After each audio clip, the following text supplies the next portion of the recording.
It's not in the face! Thank you.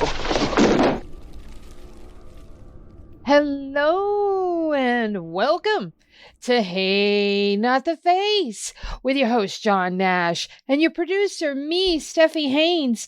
And today we have antitrust case updates. We have some streaming news updates about the UFC's deal with Paramount Plus. We're going to talk about Tom Aspinall. We're going to talk about Jake Paul. We are going to look at DAZN. We're going to look at PFL. We have a whole slate of content for you today.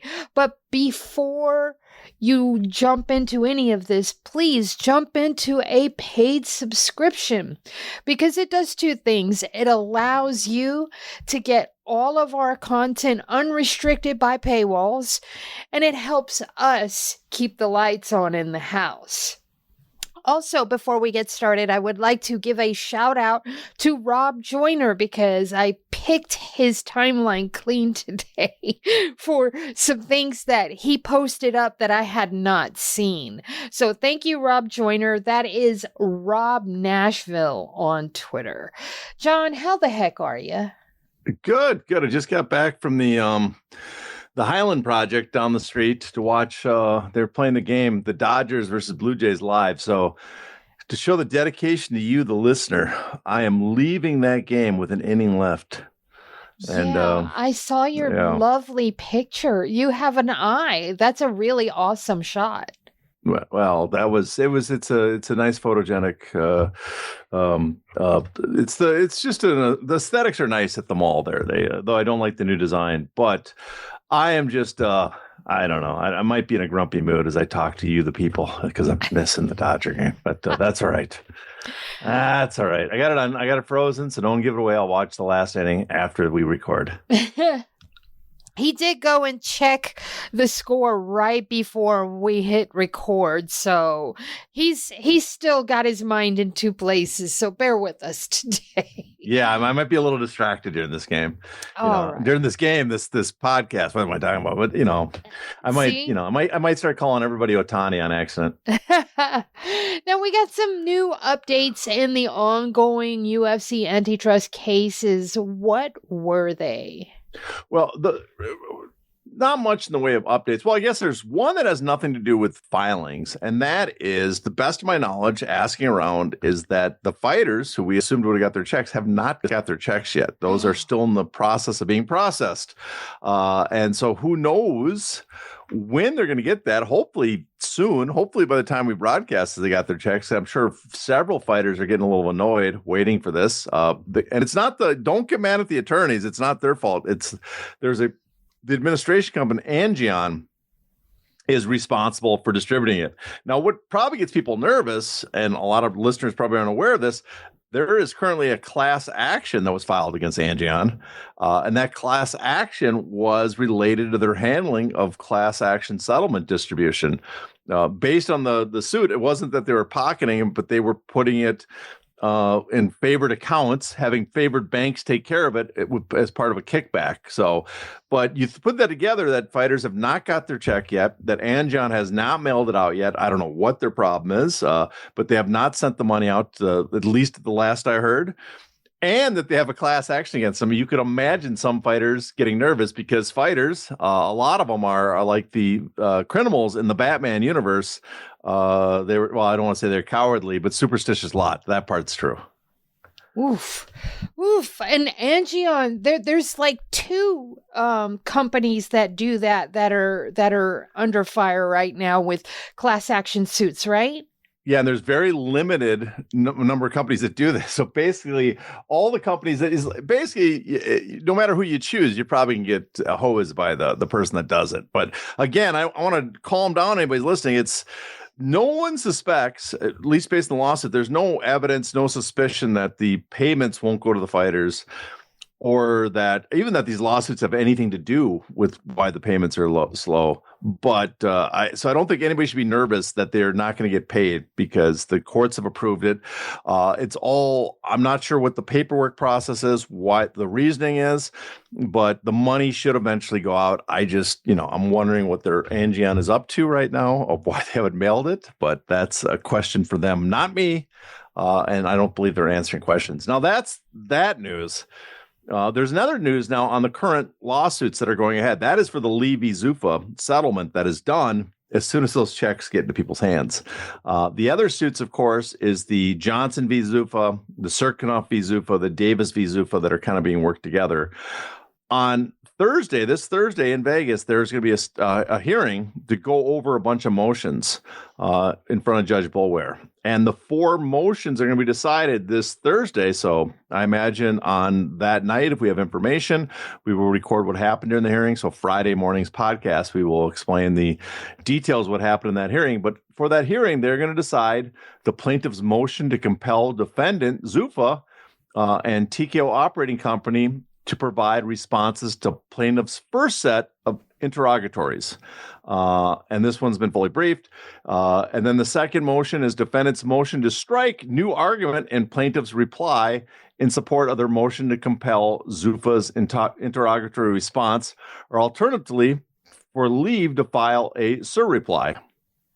I'll get into the details what all this means in just a second. Plaintiff's third one is the plaintiff's conditional motion for leave to file a surreply in support of plaintiff's motion to compel responses to plaintiff's first set of interrogatories. And finally, defendant's motion to seal documents cited in support of plaintiff's motion for sanction reply in support of plaintiff's motion for sanctions. So really what this is you remember, we've talked about this. The plaintiffs, these are all tied together. The plaintiffs are complaining that the defendants have not complied completely with their requests for discovery. And they put all these complaints in, and one of them also they've asked for sanctions, basically punishments on the defendants for not supplying all the material. And that doesn't include just the defendants. It also includes, remember, dominance and some additional dominance M&A, and there'll probably be additional managers, and they're also they're doing requests for discovery from the athletic commission. So a lot more requests for discovery going out. We will see if there's going to be any motions to compel against other management firms going forward. So remember, the plaintiffs now have asked, they've claimed that the defendants have been slow or not properly offering discovery. So they asked the judge to compel it. The defendants filed a motion, basically counter-argued that, no, we are complying. These are unreasonable requests, or we are meeting the requests. And so, again, then the plaintiff filed another motion. So all this is tied to the fact that the plaintiffs are basically claiming that the defendants are not supplying the material, and the defendants are either claiming that, yes, we are supplying the material, or that the requests are outside the bounds of this case. So that's the basic gist of it. We will get more details on Thursday. We will get more details if there's going to be any sanctions, if they're going to ask the judge to step in and, basically threaten people to do what they're supposed to do, or if he's going to say, yeah, they're complying. So again, we will have more information on Friday's show. Hopefully more information. All right. Now, UFC announced that it will stream its shows in Latin America and Australia via Paramount Plus streaming service. Now, it looks like there won't be pay-per-view in those areas anymore. At least that's what everyone is saying. I've seen so many reports out there celebrating this move. What information do you have, and what do you make of all this? Well, my information is based only on what's been publicly disclosed. But one thing I noticed is a lot of people in Australia are upset. Not that Paramount is going to get everything but the pay-per-view part of the card. It's the fact that, unlike other regions, they are not getting pay-per-views for free. They will still have to pay for it. It's very common, too, in Australia to go to the bars in the morning because you got to remember most of the pay-per-views are in the morning there because of the whatever, I can't remember how many hour, 15 hours, 16, 17 hour time difference. I think it's 18 hour for me. So for you, okay. It's about 16 hours. Yeah. So it's a big time difference. So when we're playing at night on prime time here, it's, in the morning and noon in Australia. And so people end up going to the bars, and that's a big business. Australia for per capita does probably more per bar fees for the UFC than any other country. And so they're upset that they're not part of that. But I have to I'm going to give you the credit to the guy you give credit at the beginning of the show, Rob Joyner. And I feel like we give him way too much credit. It takes our shine away. But Rob is right. He pointed out on X, on Twitter, that that they made a big deal, the TKO executives, that they were not renewing a lot of their deals they had in these international markets, and so that they clawed back the deals, and so they had a package they could sell to someone else as a bigger deal. And lo and behold, now they're going with these international deals back to Paramount and probably getting larger deals than what they had before. They let the global deal in Australia, not Australia, but Brazil finish out and didn't renew it. And so now they can go and sell these territories individually instead of as a package, though, and back to Paramount and probably make large sums of money would be my guess. The other one that I heard, and I haven't seen confirmation, that something similar is going to happen in Canada, even though Canada's still on another network, that it might move off pay-per-view, but I'm not certain as of yet. Okay. We're going to transition into a really controversial topic that has dominated the news this week, and that is the controversial result in Saturday night's UFC 321 main event, where Tom Aspinall, his fight ended in a no contest because Cyril Gane double eye poked him, jammed one of his fingers like in his eye, and the other one was on top of the eyelid, but jammed pretty hard enough to bruise it. That's drawn scorn from Dana White. Like, he threw Tom Aspinall pretty much under the bus and basically said Tom didn't want to fight anymore. Now, many think it's because Tom's father discussed Tom not signing a new UFC contract when the current one is up, and that they wanted to get him into boxing where the real money is at.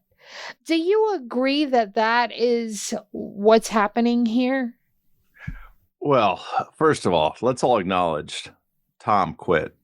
I think we all can admit that. Now, people might take offense. No, don't take offense, because that's purely semantics. The idea is, I think he was right to quit. The idea of quitting is just, I don't want to continue, right? So he quit. I don't think there's any, he was smart. It was smart to quit. You can't see shit when a guy's got his, he's got his whole fist in your eye socket and feeling around into your, the other eye. You can't see crap. So that makes perfect sense. And I do find it comical that Chael Sonnen and Anthony Smith, two people that never held the belt, are there to tell someone that does hold the belt how they should react to this. The fact that, maybe for some fighters it would have been smart to fight through it, because guess what? The promotion has a tremendous power over you, and they can cut you, and you're out of the industry. But someone that holds the belt, that's father's talking about only having a few more fights left, that's getting large sums of money because he holds the title, it probably makes smart sense to not continue fighting if you can't fucking see. So I have no problem that he quit. That's smart to do so. And, we don't want to use that word because it sounds, derogatory. Then yes, I think he made the wise decision to not continue. But it's funny. Normally you'd say it's conspiracy theory, but I was watching Morning Combat with Brian Campbell and Luke Thomas, and they were talking about this subject, and it was what caught my eyes. They basically, as they phrased the subject like you did, do you think it's conspiracy? And they couldn't help but think possibly it felt like it had to be a conspiracy, that not a conspiracy, but it had to be real, that Dana White was intentionally going after him because the comments of his dad. It just was too convenient, and it just was too on the nose, his comments, to feel otherwise. And I kind of feel the same. It just, normally I'd say, you're reading too much into it, but you can't help but wonder, put the fact that his dad earlier said, that he's looking to get into boxing. And, joke's on you, Aspinall. By the time you get out of this contract, Zuf is going to own boxing and you'll get the same pay. So it doesn't matter.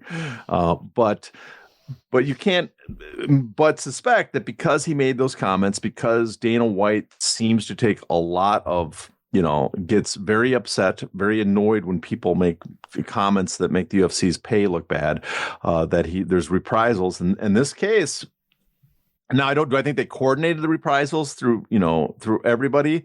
I don't think so. I think the reprisal. I think a lot of it's that the vibe that the company gives off is what's picked up by Sonnen and Smith. I will note though, I don't remember. Did Michael Bisping throw him under the bus? Because I remember him defending that he shouldn't have fought. That I saw a comment where Bisping had said that he thought Aspinall was right for not fighting because Bisping said he himself should not have fought when he got his eye poked. I know that him and Anthony Smith were having conversations about it. I know that Chael Sonnen jumped in on it. Aljamain Sterling, who also was fouled by Petr Yan, and, his fight ended similarly. Aljamain Sterling threw Tom Aspinall under the bus and said he should have fought through it. Yeah, I'm a little disappointed in Aljamain Sterling making those comments, considering the treatment he's gotten from the promotion.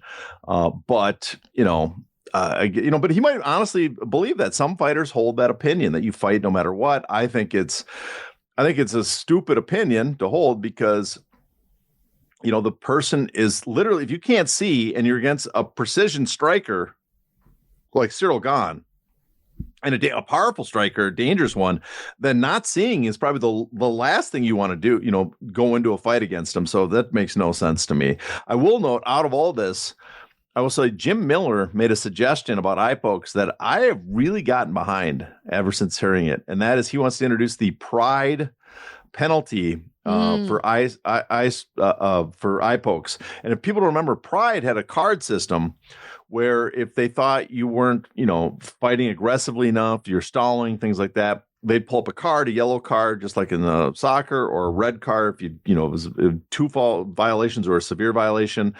And not only was it a point deduction, it was a purse deduction, 10% and 20%.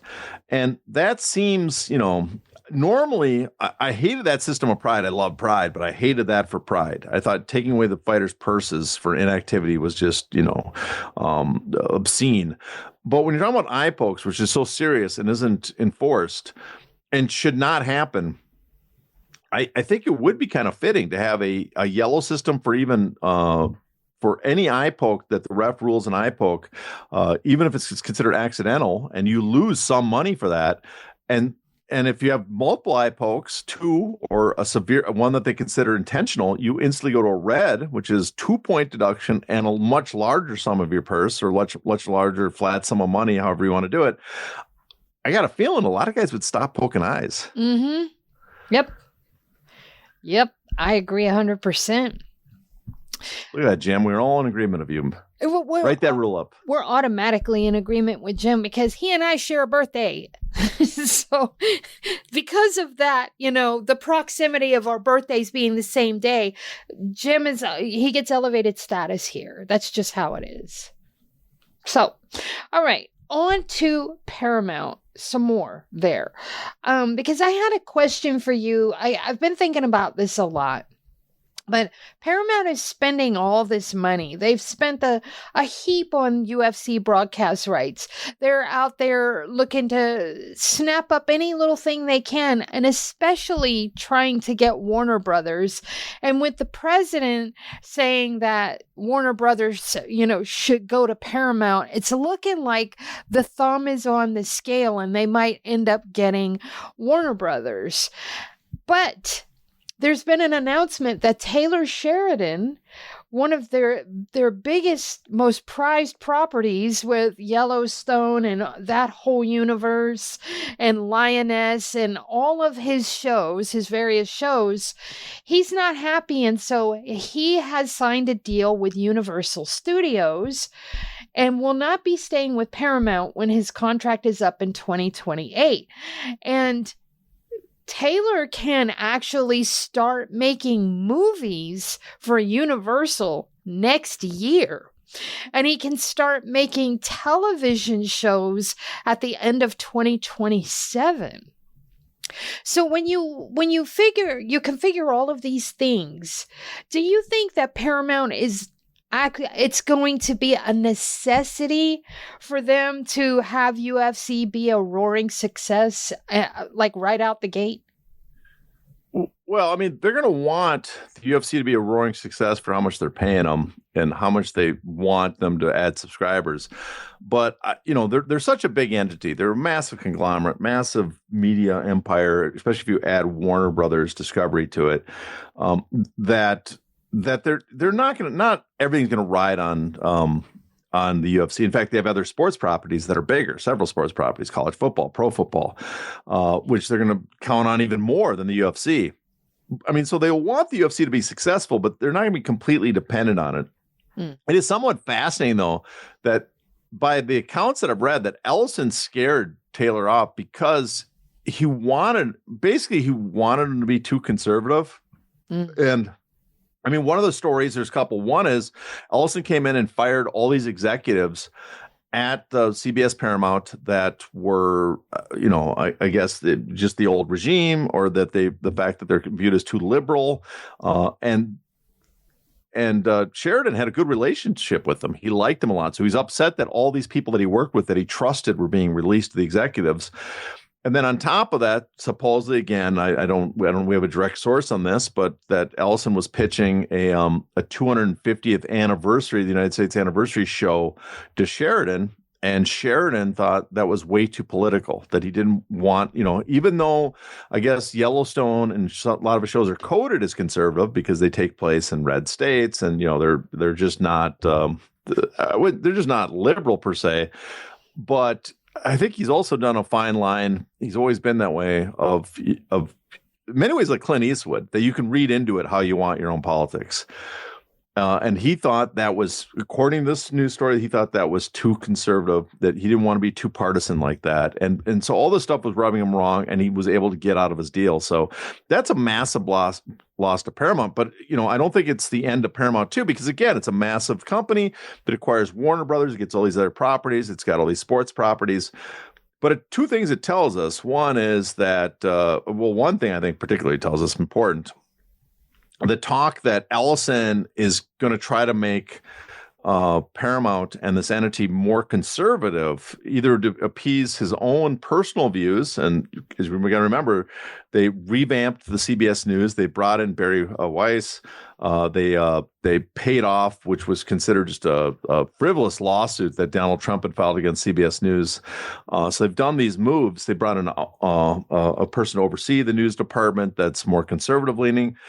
So they've done stuff like that. And then on top of that, you have some evidence that in the production level that Ellison is desiring, either because it's his own views or because he's trying to appease or please conservative forces outside the company, perhaps those that have approved the mergers, those that approved also the sweetheart sale of TikTok to him, his company, because they're getting it just at an incredible discount rate, according to everybody.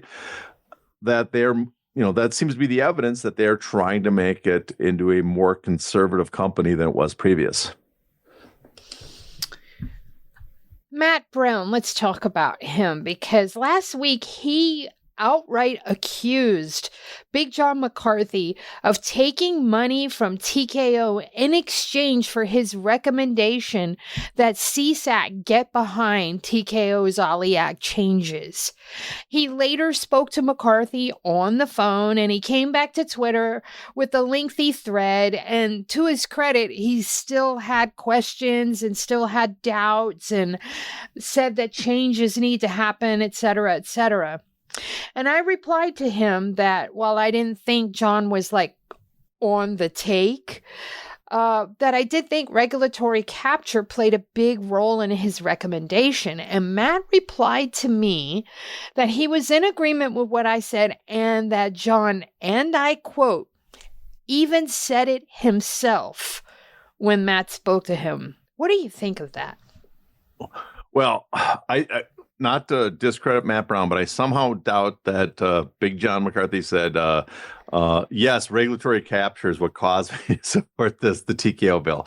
I doubt he said that, but I do think it's accurate. I do think, and we could ask Big John, and he might agree or not, but I do think it seems to me very likely that the reason he is supporting this bill, and as a side note, and I don't want to, not like I'm trying to mock Big John, but I've listened to him on a show talk about the Ollie Act, and I can say, or I should say, that I do not find him incredibly knowledgeable about it, so knowledgeable that he could make the determination that this bill is going to be great for boxers.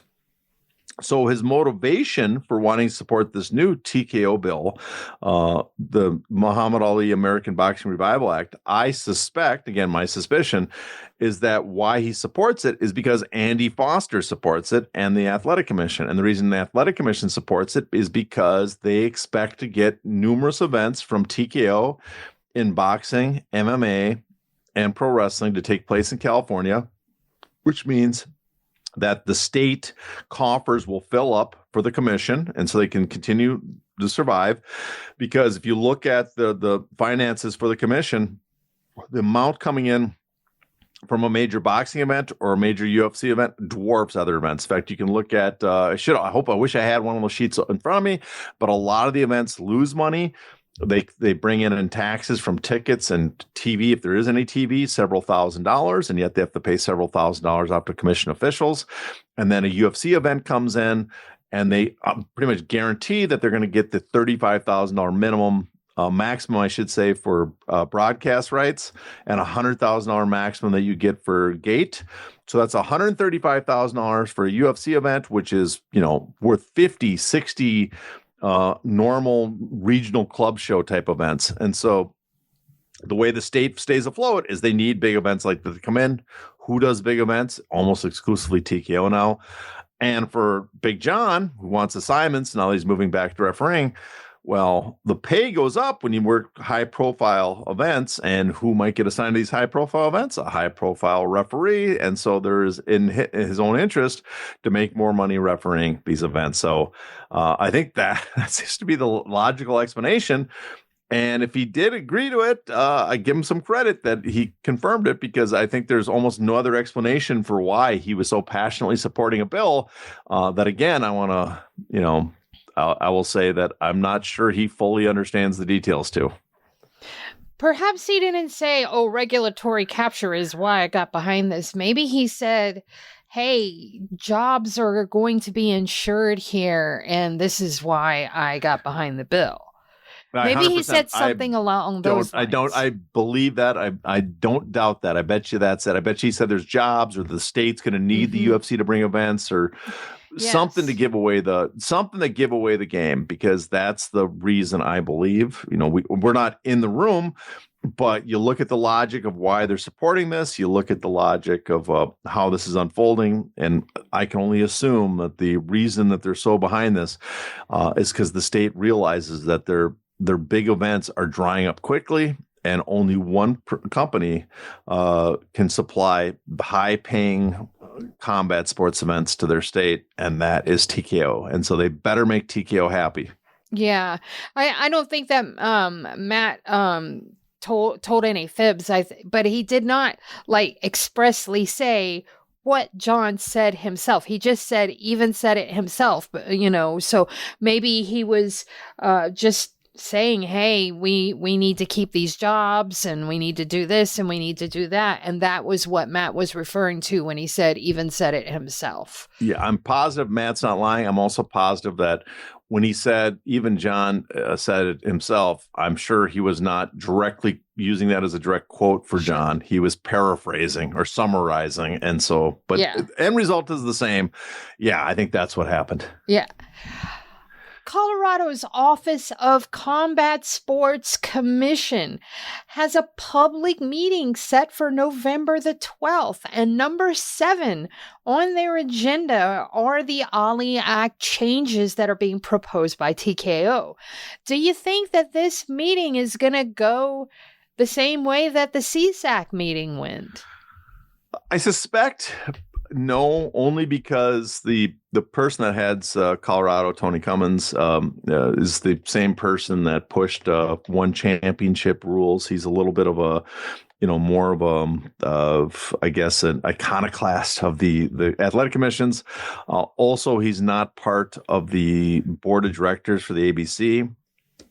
So I think this might be more of a fact find, but I don't know for sure. It's also possible. The word has come out, the message has gone to them, and they've decided to sign up onto this bill. But my suspicion is that California was specifically targeted. California was a special case, and that Denver right now, or Colorado should say right now, is just that they are, because California did this, Colorado is now looking into the bill as well. But we will, come November 12th, when it happens, I guess we will learn very quickly which way this bill is going. All right, we're going to switch gears here, and we're going to talk about Jake Paul for a little bit, because Jake Paul versus Gervonta Davis ticket sales are not looking too good right now. Do you have a take on this? Well, first, remember a couple of years ago when Jake Paul first popped on the scene and we said we were never going to talk about him? At least I said that. And now I've spent like an inordinate amount of time talking about Jake Paul on this program. And we're going to talk some more. I guess the reason it's not looking good because it's a shit fight. That's one. Mm-hmm. Also, I don't think it's a fight that appeals to boxing fans per se, the people that will dish money out to show up for this event.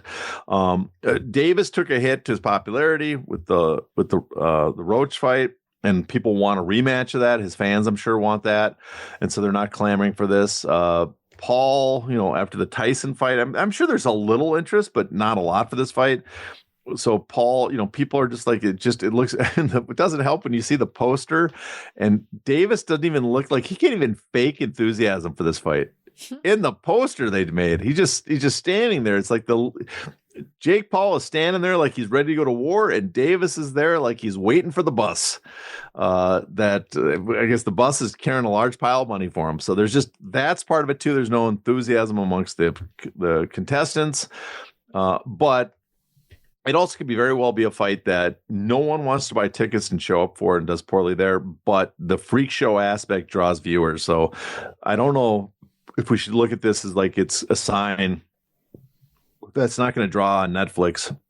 A fight like this might be the perfect thing for Netflix, because people, it takes no additional cost to turn on the amount of energy you have to use to turn on your remote and turn it to Netflix is so minimum that hurdle is going to be crossed by millions of people.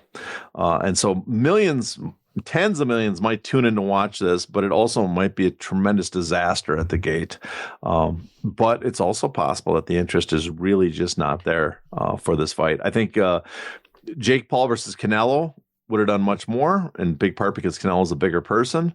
And Davis, because of what happened in his last fight, I think a lot of people are disappointed in this bout. So that's my take. I could be very well wrong on this, because these freak show fights, I'm very bad at measuring the interest in them. Yeah, because we don't believe in freak show fights. I mean, they could be fun. You know what? Again, I said the freak show fight that could be possibly fun is when Usyk retires, is Usyk versus Jake Paul in an MMA bout. Yeah, I don't mind that, because it seems a little bit more on a competitive scale than this. This is horrible. It also not taking anything away. I mean, right now, Davis is still a top, lightweight in boxing. Or if he wants to fight at junior welterweight, he can do that too, I guess. But he's a top fighter at 135, 140. And you could want to see him against opponents at those weight classes, and yet we are seeing him in an absurd bout with Jake Paul, where the Usyk fight would be Usyk when his career's done, going on to a freak show fight if that happens. But this is just and plus there's just too many freak show fights. It's really robbing. The sport is just in a terrible, terrible situation, and a large part of it is these. That the sport is being built around by these, I guess, Netflix. To access the bonus content of this episode, you must be a paid subscriber. To do that, go to heynottheface.substack.com and subscribe today.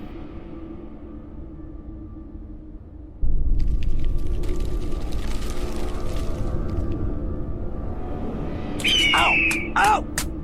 face! Ooh, okay, the face!